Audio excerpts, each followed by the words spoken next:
بات کو مانتے ہیں کہ نواز شریف کو یا آپ کے جو پی ٹی آئی کے عمران خان جو چیئرمین ہیں ان کو مائنس کیا گیا ہے اس الیکشن میں؟ بھائی میں مانتا کیا ہوں، میں تو کہتا ہوں، آپ مطلب ہے مجھے میرے سے پھر کہلوانا چاہتے ہیں، میں ہر فورم پہ کہنے چاہ رہا ہوں، کہنے کو تیار ہوں، عمران خان کے ساتھ بے انتہا بے نظیر زیادتی ہوئی ہے۔ دیکھو اس کو آپ نے جیل میں ڈال دیا، پکڑ کے جیل میں ڈال کے اس کو 3 سزائیں دلوائیں، 3 دن یا 1 ہفتے میں 3 سزائیں، 31 سال کی جیل سنا دی تاکہ اس کے ووٹر کو یہ محسوس ہو گئی یہ تو اب باہر ہی نہیں آ سکتا، وہ مایوس ہو جائے ووٹر۔ وہ آپ نے صرف نہیں، اور کس بنیاد پہ دی؟ سائفر والا کیس جو تھا پروسیکیوشن نے پیش کیا، ڈیفینس کا ورژن ہی نہیں آیا اس پہ، ملزم کا موقف ہی نہیں آیا۔ وہ 342 سٹیٹمنٹ میں موقف شروع ہوتا ہے اور اس کے بعد وہ موقف اپنے گواہ بھی پیش کر سکتا ہے جو ملزم ہے، اور دستاویزات بھی، کوئی اس کو موقع نہیں دیا گیا۔ یہ اس طرح کے مطلوبہ نتائج تو شاید نہیں ملے۔ نہیں میں آپ سنیں نا، وہ سنے تو، لیکن یہ سن تو لینا۔ اب آپ ایک بات کر بیٹھے ہیں میرے ساتھ کہ اب مجھے موٹیو ایٹریبیوٹ کر چکے ہیں۔ میں آپ کو بتاتا ہوں، اگر ظلم کسی کے ساتھ ہوگا تو میں کہوں گا کہ ہوا ہے۔ اچھا، اس سے جو توشہ خانہ کیس ہے، توشہ خانہ کیس میں بھی یہی ہوا، پروسیکیوشن نے اپنا کیس پیش کیا، ڈیفینس کی طرف سے کچھ نہیں۔ T20 کا میچ تھا، ایک ٹیم نے بیٹنگ کی، 35 پہ وہ آؤٹ ہو گئی 12ویں اوور میں، دوسری ٹیم کو کہا کہ آپ ہار گئے ہو، یہ جیت گئے۔ پھر جو ٹیم تھی بیٹنگ ٹیم، اس کو کہا کہ اپنے 2 بولر بھیجو، اور وہ پروسیکیوشن کے وکلا ڈیفینس کے بہاف پہ بال کریں۔ یعنی استغاثے کی طرف جو وکلا تھے ان کو کہا آپ عمران خان اور ان کی بیگم کے لیے آپ ان کے وکیل ہو کے اور گرا کریں۔ وہ وکلا بھی کھڑے ہیں، وہ بھی ہے ملزمان بھی، وہ کہتے ہیں ہم پیش ہونا چاہتے ہیں، ان کو مانتے ہی نہیں، ان پہ کر دیا۔ یہ تو کبھی نہیں ہوا دنیا میں۔ پھر جو عدت والا کیس ہے، وہ عدت والا کیس تو اتنا مطلب ہے، وہ اسی کا ذہن بےہودہ ہے جس نے یہ عدت کا کیس چلانے کی کوشش کی ہے۔ انگلستان میں سرخیاں لگی ہیں کہ P M Imran convicted for sleeping with his wife, کیونکہ اس نے 15 دن پہلے یا 90 دن نہیں تو 30-40 دن پہلے اس نے وہ جو واؤز آف میٹریمنی ہوتی ہیں وہ تو ادا کر لی تھی۔ تو یہ پھر عمران کو یہ تو پھر اس کو بلے کا نشان لے لیا، جو بلے کا نشان اس کا اور پارٹی کا نہیں تھا۔ بلے کا نشان تو جتنے ووٹ فرض کرو اس کو 2 کروڑ 3 کروڑ ووٹ پڑنے تھے، ان سب ووٹروں کا حق لے لیا الیکشن کمیشن نے، اور سپریم کورٹ تک۔ یہ کس طرح اجازت ہو سکتی ہے؟ مگر سپریم کورٹ تو اس کے ساتھ پھر اس کو کوئی جلسہ نہیں کرنے دیتے، اور اس کی پارٹی کے بندوں نے آ کے ووٹ ڈال دیے۔ اب یہ پریشان ہے، اب اس کی وہ 15 دن کے لیے اس کی ملاقاتیں ختم کر دی۔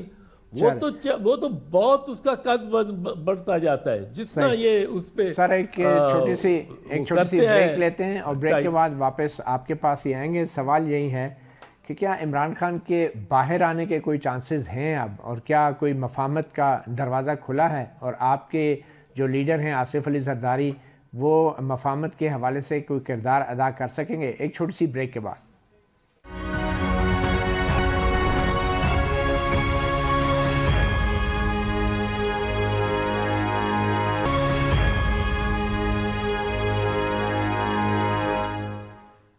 Welcome back. ہمارے ساتھ پروگرام صحافی میں موجود ہیں بیرسٹر اعتزاز احسن۔ بیرسٹر صاحب، کیا صدر آصف علی زرداری موجودہ تلخ اور کشیدہ صورتحال میں مفاہمت کے حوالے سے کوئی اہم کردار ادا کر سکتے ہیں، اور آپ کے نزدیک انہیں ایسا کیا کرنا چاہیے؟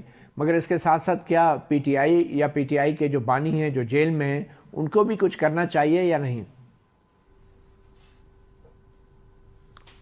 نہیں، اس وقت تو بار سارا گورنمنٹ پہ ہے، اور کیونکہ وہ تو جیل میں پڑا ہے، وہ کیا کر سکتا ہے؟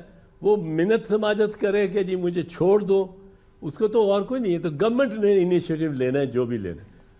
اب جہاں تک صدر آصف کا تعلق ہے، میں تو سمجھتا ہوں کہ وہ ان معاملات میں سب سے زیادہ سوجھ بوجھ رکھنے والے ہیں۔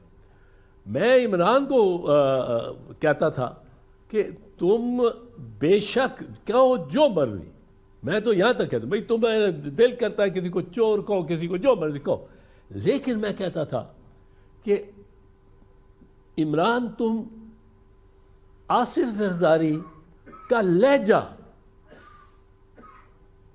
وہ اپنا لو، اور کہو اپنا کانٹینٹ نہ چینج کرو، پر یہ کوشش کرو یہ وہ لہجہ۔ اب آصف زرداری آپ کی بات مانی؟ ایک یہ کرشماتی انہیں اس کے بعد تو گرفتار ہی ہو رہا ہے، مانی یہ تم میرے اس کی بات ہے، تمہیں اس میں کیا؟ اچھا تو تم نے ہر پوائنٹ میں بیچ میں جانا ہوتا ہے اور بات کاٹنی ہوتی ہے۔ اچھا یہ متی اللہ جی یہ جو چیز ہے نا، یہ آصف زرداری میں ایک صلاحیت ہے، اور یوں ہی نہیں کہتے اس کو مفاہمت کا بادشاہ، اس میں صلاحیت ہے یہ، اور میرے خیال میں پریزیڈنٹ زرداری کا کردار بنے گا۔ ابھی ذرا بہت الجھے ہوئے اس میں 9 مئی میں الجھایا ہوا ہے، حالانکہ یہ جو اب یہ ایک چھوٹا سا یہ فالس فلیگ موومنٹ جو کی ہے، یہ ایکشن جو کیا ہے ابھی کہ جی وہ مقصد یہ ہے کہ عمران کا تعلق اور اس کی جو چینلز ہیں یا اپروچ ہے یا جو ذرائع ہیں جیل سے باہر کی دنیا کے ساتھ کوئی کانٹیکٹ کرنے کے لیے، کوئی انٹریکشن کے لیے، وہ کس طرح ہے؟ کچھ بھی نہیں ہے، وہ اس کے وکیل جاتے ہیں یا ہیئرنگ پہ آپ لوگ کچھ چند صحافی چلے جاتے ہیں، اور سارے صحافیوں کو، سارے وکلاء کو اجازت بھی نہیں ہوتی، پبلک کو اجازت نہیں ہوتی ہے۔ یہ کیمرہ ٹرائل ورچولی، بٹ بیچ میں سے رپورٹ آپ دے سکتے ہیں، آپ وہاں فلم نہیں لے سکتے، سو کیمرہ ٹرائل ہے جہاں کیمرے کی اجازت نہیں ہے۔ اب وہاں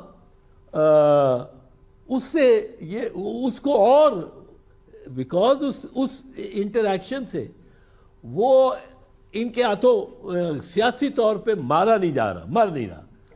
اب اس کو آپ نے ایک فالس فلیگ آپریشن کیا ہے کہ جی وہ دہشت گرد آ گئے ہیں اور وہ انہوں نے عمران خان کی سیکیورٹی کا تو تباہ کر دینا۔ او بھئی آپ جیل میں، اتنی بڑی جیل پہ آپ پکٹس لگا دیں، بھی تو ایک بڑا مسئلہ ہے، لوگ بٹھا دیں، ملاقاتوں کے دوران کچھ بھی ہو سکتا ہے، سیکیورٹی کا مسئلہ جینوئن نہیں ہے؟ نہیں کوئی یہ جینوئن نہیں ہے، یہ برایا بالکل اس کو کٹ آف کرنے کے لیے یہ بہت گھبرا گئے۔ مقصد کیا ہو سکتا ہے کٹ آف کرنے؟ میں بتا جو رہا ہوں، عرض جو کر رہا ہوں، میں کیا کہہ رہا ہوں متی اللہ، میں کہہ رہا ہوں کہ اس کا مقصد یہ ہے کہ عمران خان کا contact with the out side world وہ ختم کیا جائے۔ وہ سمجھتے ہیں کہ یہ ملتا ہے، آ کے وکیلوں کو مل لیتا ہے، صحافی آ جاتے ہیں، صحافیوں سے وہاں اندر بات کر لیتا ہے، اس کا بڑا چرچا، اور اس کا جو ووٹر ہے اور اس کا جو سپورٹر ہے وہ وہیں کا وہیں جمع رہتا ہے۔ 15 دن اس کا ذکر نہیں آئے گا، نام نہیں آئے گا، بیان نہیں آئے گا، تو خبر نہیں ہم اس کو کتنا نقصان ہو جائے گا اور یہ کتنا نیچے چلا جائے گا۔ اچھا یہ اس طرح نیچے نہیں جائے گا عمران۔